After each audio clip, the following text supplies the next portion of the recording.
हंसी का है। हमारे डाई बड़ी दूर से चलकर आए हैं। जनाब मनोज मद्रासी से गुजारिश कि वो आए और हिंदुस्तानी तहजीब का आला नमूना सनावत की इस महफिल मुशायरा में पेश करें। जनाब मनोज मद्रासी, आपसे गुजारिश कि आप जोरदार तालियां बजाकर इस मेहमान शायर का इस्तकबाल करें।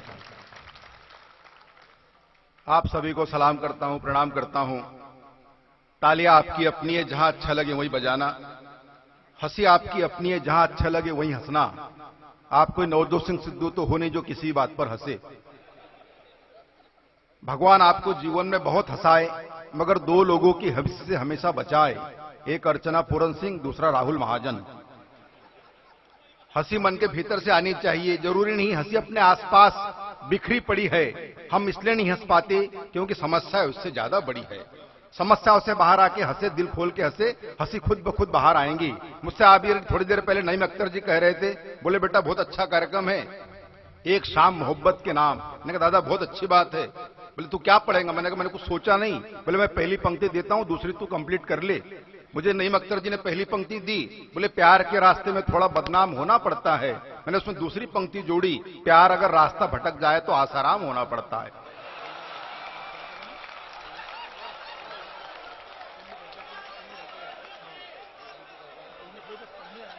हंसी मन के भीतर से आनी चाहिए। मैंने अभी आज थोड़ी देर पहले मुन्नवर दादा के पैर छू, मैंने कहा दादा आज आपसे पहली बार मिला, मुझे बहुत खुशी हुई। आप इतने बड़े शायर, मैं बहुत छोटा हूं। उन्होंने मेरे सिर पर से हाथ फेरा, बोले बेटा कोई छोटा बड़ा नहीं होता, हैंडसेट कितना भी बड़ा हो, सिम कार्ड छोटा ही होता है।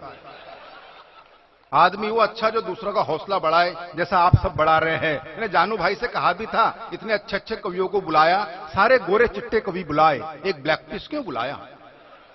तो जानू भाई ने मुझे कारण बताया, बोले मद्रासी बात ऐसी है, बचपन में मां अपने बच्चों को काला टीका लगाती ताकि बच्चों को किसी की नजर ना लगे। हम भी चाहते हैं हमारे मुशायरे को किसी की नजर ना लगे, इसलिए तुम्हें बुलाया है। मैं भी चाहूंगा इस मुशायरे को और पूरे सनावत को किसी की नजर ना लगे। आप सभी दिन दुगुनी रात चौगुनी तरक्की करे। मगर आप सभी बुद्धिमान यहां बैठे हैं, इतिहास के पन्ने पलट के देखना, जो लोग दिखने में काले उन्होंने बहुत नाम कमाया। Kofi Annan, Nelson Mandela, Barack Obama, Abdul Kalam, Manoj Madrasi. अच्छा है मनोज वाह। आइए मैं चार पंक्तियां पढ़ता हूं, आनंद के तौर पर सुने। बड़े बड़े कवि यहां बैठे हैं, मैं ज्यादा वक्त नहीं लूंगा। और किसी ने कहा भी है जरूरी नहीं है बहुत देर तक पढ़ा जाए, दो पंक्तियों में भी बात होती है। कि विषय था अपने विचार कम शब्दों में किस तरह बोले। विषय था अपने विचार कम शब्दों में किस तरह बोले। इस विषय पर एक विचारक स्वयं 2 घंटे तक बोले। मैं ऐसा कुछ नहीं करूंगा, हंसी को ढूंढने का तरीका चाहिए। चार पंक्तियां पढ़ता हूं, आनंद ले। कि रमेश कक्षा में देरी से आया, होमवर्क भी करके नहीं लाया, आते ही सो गया। अध्यापक बोले बेटा क्या हो गया? इस कदर कक्षा में देरी से आओगे, भविष्य में कुछ भी नहीं बन पाओगे। तो रमेश बोला गुरुजी सुनो जन की, करो मन की, ऐसे हमारे बुजुर्ग बतलाते थे। अमेरिका में जब वर्ल्ड ट्रेड सेंटर गिरा तो वही लोग बचे जो देरी से ऑफिस आते थे। वाह। चार पंक्तियां पढ़ता हूं, आनंद के तौर पे सुने। कि 8-10 बैल मिलकर अंग्रेजी फिल्मों के पोस्टर खा रहे थे। 8-10 बैल मिलकर अंग्रेजी फिल्मों के पोस्टर खा रहे थे।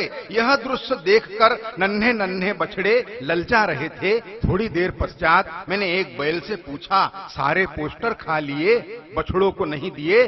तो बैल बोला उस पर तो लिखा था केवल वयस्कों के लिए। उस पर तो लिखा था केवल वयस्कों के लिए। कि यूं ही घूम रहा था अकेले में कुंभ के मेले में, एक साधु बाबा मेरे पास आए, मुझसे बोले मद्रासी तू उदास उदास है, मुझे है पता, कोई समस्या हो तो बता। मैंने कहा बाबा ऐसा कोई उपाय बताइए जिससे पति पत्नी में ना झगड़ा होना टंटा। बाबा बोले बेवकूफ, यह सब मालूम होता तो मैं साधु क्यों बनता? यह सब मालूम होता तो मैं साधु क्यों बनता? क्या वो अनुभव मेरे लिए बिल्कुल नया था। मैं पहली बार शिरडी साईं बाबा के चरणों में गया था। मैंने बाबा के चरणों में 10 रुपए का नारियल और 10 रुपए का फूलों का हार चढ़ाया और अपना मांग पत्र बाबा के आगे बढ़ाया। मैंने कहा हे शिरडी के साईं बाबा, मेरी लॉटरी लगा दो, मुझे अच्छी सी नौकरी पे लगा दो, मेरे लिए प्यारा सा बंगला बना दो और एक सुंदर सी लुगाई। तो बाबा की मूर्ति में से आवाज आई, बोले इतना ज्यादा मांगने वालों का मुझे बहुत गुस्सा आता है। मद्रासी तू 20 रुपए के रिचार्ज में पूरी एयरटेल कंपनी खरीदना चाहता?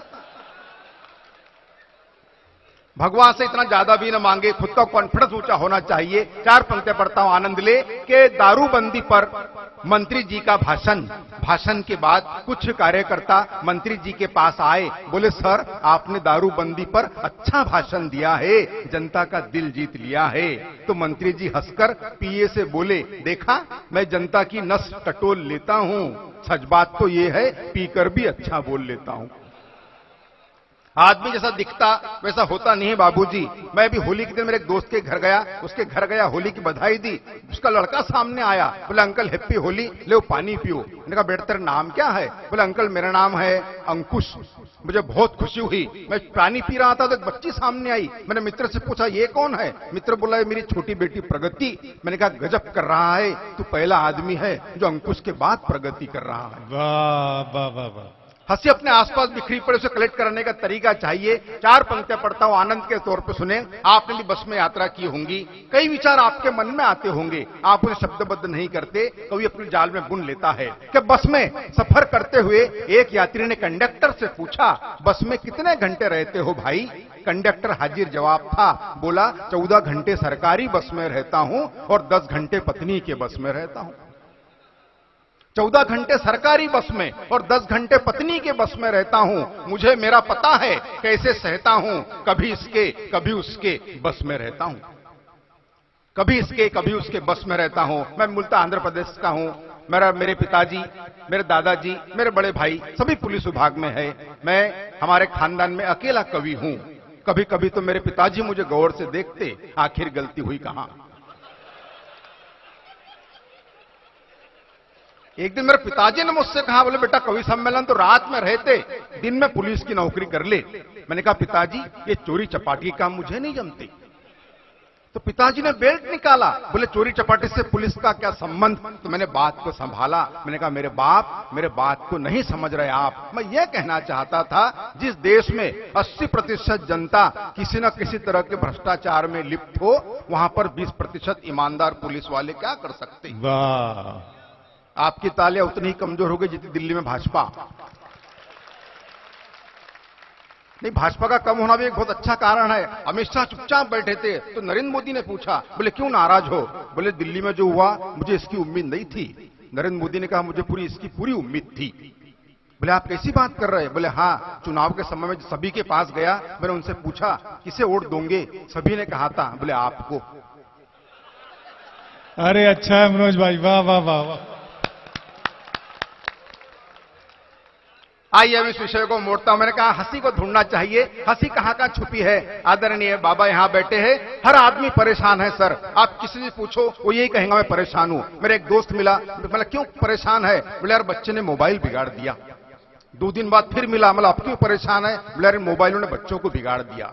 आदमी परेशानी से बाहर नहीं आता। तब मैंने एक कविता लिखी है कि लिखा था तनाव से मुक्ति पाइए। आप बहुत ज्यादा बुद्धिजीवी इसलिए पढ़ने की इच्छा होती है कि लिखा था तनाव से मुक्ति पाइए, हमारे शिविर में आइए। मैं शिविर में पहुंचा, काफी भीड़ थी। एक आदमी कुर्सी पे बैठ के कुछ लिख रहा था, तनाव में दिख रहा था। मैंने पड़ोसी से कहा उसे देखिए शिविर में आकर भी कितने तनाव में दिखता है। पड़ोसी ने कहा धीरे बोलिए, वही आज के वक्ता है। क्या बात है, क्या बात। जहां वक्ता ही परेशान हो वहां खुद को हंसी ढूंढना पड़ेगा। मैं सब टीवी के कार्यक्रम वहावा क्या बात में आया था। जब मैं शूटिंग के लिए गया तो एक महिला मेरे पास आई, मुझसे बोली मद्रासी जी आपका बेटा अंगूठा चूसता था, आपने उसकी आदत कैसे छुड़वाई? मैंने कहा बहन जी मैंने उसकी चड्डी ढीली सिलवाई। मैंने कहा मैंने उसकी चड्डी ढीली सिलवाई। वह बोली इससे क्या फर्क पड़ेगा? मैंने कहा जब दोनों हाथ से चड्डी पकड़ेगा तो अंगूठा कौन से हाथ का चूसेगा? वाह वाह वाह।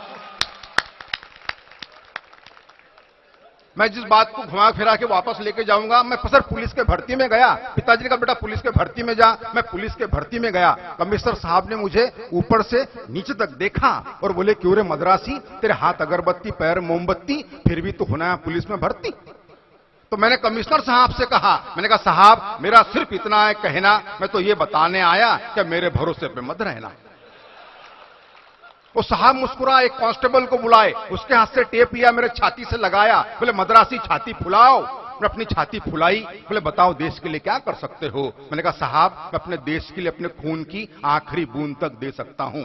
साहब खुश नहीं हुए, फिर टेप खींचा, थोड़े ऊपर लगाया, बोले छाती और फुलाओ, अपनी छाती और फुलाई, बोले अब बताओ देश के लिए क्या कर सकते हो। मैंने कहा साहब मैं अपने देश के अपनी जान तक दे सकता हूं। फिर भी साहब खुश नहीं हुए, फिर टेप खींचा, बोले छाती और फुलाओ, मैंने अपनी छाती और फुलाई, बोले चलो अब कोई ऐसी बात बोलो जिससे हमारी भी छाती फूल जाए। मैंने कहा साहब 2 लाख तक दे सकता हूं।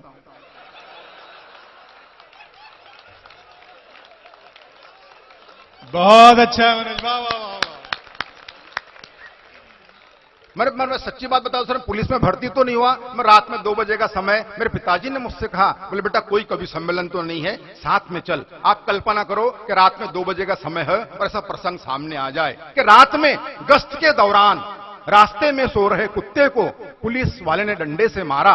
कुत्ते ने घुर्रा के देखा और चुप हो गया बेचारा। मैंने कुत्ते से कहा, अरे पुलिस वाले ने तुझे डंडे से मारा, क्या तेरे मन में उसे काटने के भाव नहीं जगे? कुत्ता बोला जगे, मगर पुलिस वाले के मुंह कौन लगे।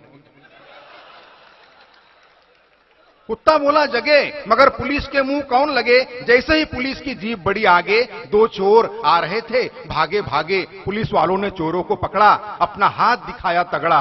थोड़ी देर बाद दोनों चोर मुस्कुराते हुए जाने लगे तो मैंने चोरों से कहा, शर्म करो थोड़ा, चोरी करने के बावजूद पुलिस वालों ने तुमको छोड़ा। तो एक चोर बोला, ऐसे ही थोड़ी छोड़ा, कुछ हमने छोड़ा तब कहीं जाके उन्होंने छोड़ा।